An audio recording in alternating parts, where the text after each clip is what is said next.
X-Pac, 12360. So Booker, earlier, you've mentioned a lot about making decisions and, not always knowing your right path as we all go through in life. One of the decisions that you made after WCW closed was to necessarily, not take the buyout and go to WWE and eventually, take a pay cut.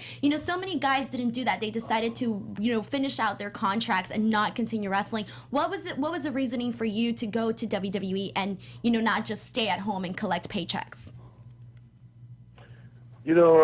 Time off is, really in this business one's worst enemy.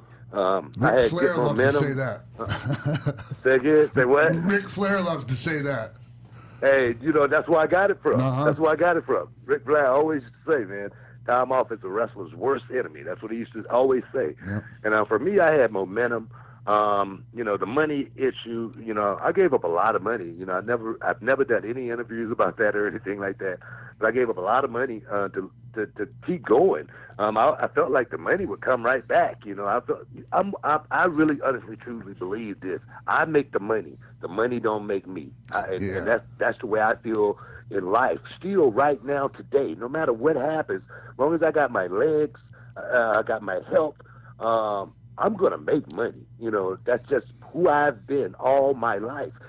So to keep going as well as to test myself, with the so-called best wrestlers in the world. I want to see exactly how good I really was. I want to push myself to see if I was, top-notch, or were these guys actually better than me. And, that's one thing I always believed in was my talent. I always knew that, I could perform with the best. My brother, he always used to tell me, I said that at my Hall of Fame speech, my brother, before I really looked the word up, my brother used to tell me I was prolific.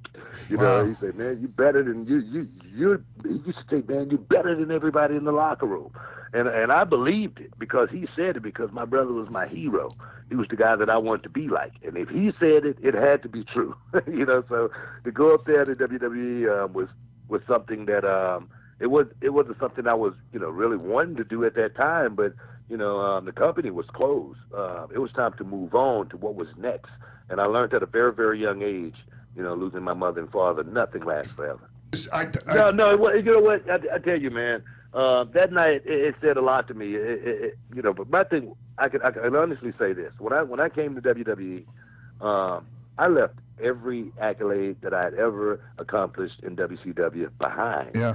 I did not come into WWE, WWF thinking, hey man, these guys need to, give me my props because I'm former world champion, you know what I mean? I came in world champion, United States champion, so I need to get my props. No, I left all of that behind. I tell my students, I say, if you can't make it in the locker room, you have no chance at making it in the ring. I tell my students, hey, you could be great at what you do and people don't like you, you're not going to last very long. So my first, job was to, let those guys know, hey, man, hey, I'm here to work. I'm here to be a part of this thing because that's what wrestling really is.